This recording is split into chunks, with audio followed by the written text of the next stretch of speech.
From the pages of Wrestling All-Stars, June 1985, a magazine that crackles with mid-'80s madness and a neon buzz of kayfabe so thick you can taste it.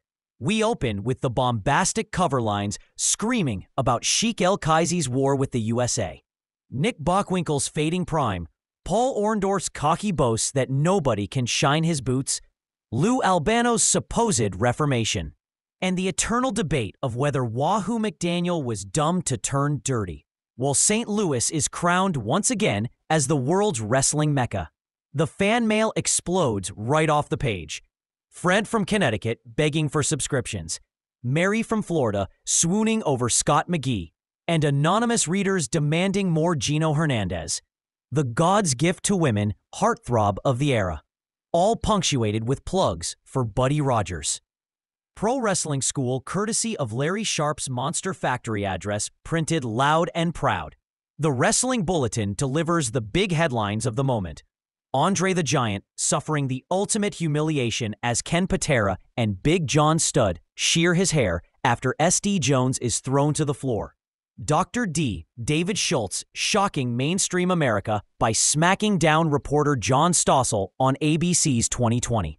New Jersey staking its claim as the new wrestling capital of the world, with Flair, Steamboat, the Road Warriors, Hogan, Piper, and the JYD all converging. The Freebirds raising hell in Tampa as Michael Hayes, Terry Gordy, and Buddy Roberts blend rock and roll swagger with bad street brawling. And Bruno Sammartino making his jaw-dropping comeback, teaming with his son David against Paul Orndorff and Bobby Heenan at the Spectrum. Then, it's on to the ratings pages, where the letters of heat and love are quantified into lists. Roddy Piper, the most hated man alive, sitting atop a rogues gallery that includes Wahoo, Abdullah, Kamala, Tully, Ivan Koloff, and Kevin Sullivan. While the beloved Tonga Kid rides the crest of fan affection ahead of Sergeant Slaughter, Kerry Von Erich, Dusty Rhodes, Junkyard Dog, Kevin Von Erich, Jimmy Valiant, and Barry Windham. The Road Warriors crush all competition as the #1 tag team, followed by the Briscoes, the Rock and Roll Express, the Sheepherders, the Midnight Express, and Dusty and Manny. And the top 20 singles list crowns Kerry Von Erich at #1, chased by Wahoo, Harley Race, Bruiser Brody, Greg Valentine, Ken Patera, Jesse Barr, John Studd, Tully Blanchard, and Ronnie Garvin, with Dusty, Ricky Steamboat, Orndorff, Lawler, Windham, Billy Jack, and Magnum TA filling out a stacked roster. The champions are paraded in photos, Ric Flair with the NWA Gold, Hulk Hogan with the WWF title, Rick Martel as AWA King, and Carlos Colon reigning supreme in Puerto Rico. The feature explosion begins with the blood-drenched saga of Sheik Adnan El Kaissey's war against America. From managing Blackwell and Patera, to unleashing Abdullah the Butcher and Bruiser Brody, to dragging in Luke Graham and the Masked Superstar, Adnan's reign of terror is one long fever dream of spikes, chairs, gory brawls, and promises of revenge against Crusher Blackwell, Greg Gagne, Jim Brunzell, and anyone who waved the stars and stripes. This article alone drips with the madness of mid-'80s AWA chaos. Abdullah carving people up, Brody running wild, Blackwell demanding vengeance, and the Sheik spending millions to keep the heat boiling over. Next, the spotlight turns to Nick Bockwinkel, the cerebral AWA champion turned aging challenger, fighting time itself as Curt Hennig pushes him to time limit draws and Rick Martel turns back his every attempt to reclaim the belt. The article paints Bockwinkel as a brilliant technician whose once guaranteed suplexes and saltos no longer secure victory, a man battling without Bobby Heenan at his side, fighting like a desperate predator, but forced to accept that his prime might have passed. We then shift to the civic pride of St. Louis, hailed as the world's wrestling mecca with Kiel Auditorium as the cathedral. Ric Flair defends against Brody and Kerry Von Erich. Crusher Blackwell reigns as Missouri State Champion. Harley Race battles valiantly. Wahoo and Terry Funk destroy each other. Kamala and Brody clear ringside in a riotous melee. Bruno Sammartino, Sergeant Slaughter, Backlund, the Von Erichs, Chris Adams, Jimmy Garvin, Gino Hernandez, and Baron von Raschke all make appearances. A parade of legends reinforcing that in the Gateway City, the action never stops and the tradition never dies. And finally, the controversial turn of Lou Albano is dissected in Can You Trust Lou Albano? As the once despised captain hugs Hulk Hogan, teams with Cyndi Lauper in the Rock and Wrestling crossover, cuts ties with Patera and Valentine, earns a Platinum Album Award, and infuriates Roddy Piper into smashing records over his head. The whole drama plays like a soap opera. Albano claiming he's seen the light, Hogan vouching for his sincerity, Piper fuming with jealousy at Lauper's spotlight. And the WWF circus swelling into mainstream pop culture, with Dick Clark, Wendy Richter, and David Wolf all swept into the fray. The second act erupts in full Southern swagger as the Fabulous Freebirds strut onto the scene. Michael P.S. Hayes, Terry Bam Bam Gordy, and Buddy Roberts, three rock and roll brawlers who made Bad Street USA a global brand of chaos.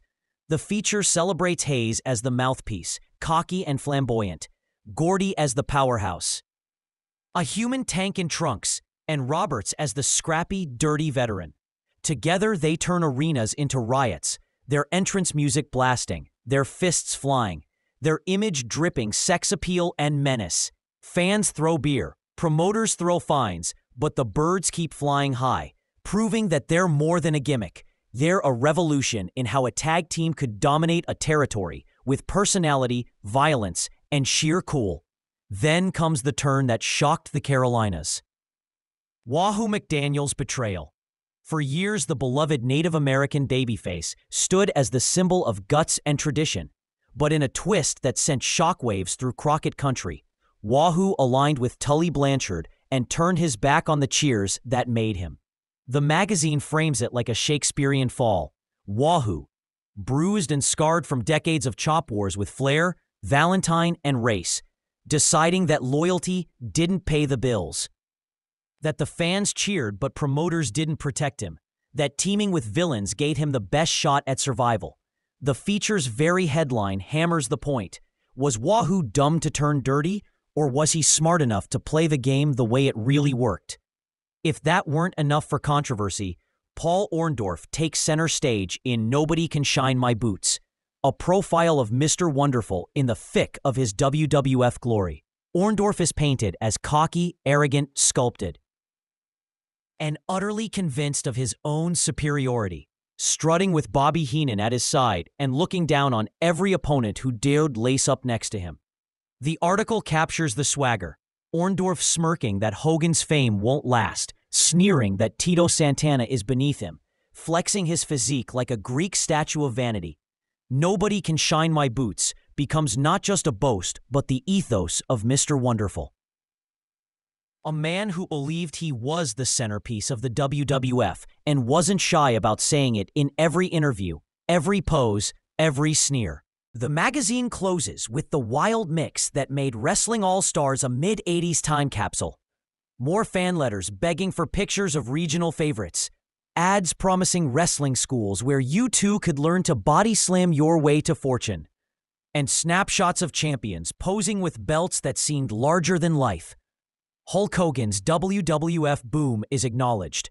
Ric Flair's NWA reign is exalted. Carlos Colon's Puerto Rican kingdom is celebrated. And Rick Martel's AWA defense against all comers is laid out with pride. Taken together, the issue is a riot of color and kayfabe. Andre's haircut humiliation. Stossel slapped by Schultz. Bruno back in the ring. Freebirds redefining tag team stardom. Wahoo breaking hearts. Orndorff preening with venom. Albano straddling pop culture and pro wrestling. And Sheik Adnan unleashing monsters on the AWA. It's a snapshot of 1985 wrestling at its most chaotic, most melodramatic, most gloriously over the top, the business stretching into MTV pop crossover, while still drenched in blood feuds and territory pride. And when the last page turns, you're left with the feeling that no matter which promotion you loved, WWF, NWA, AWA, Puerto Rico, or the Mid-South Wilds, wrestling in 1985 was a carnival on fire. And Wrestling All-Stars June issue was your ticket to the front row.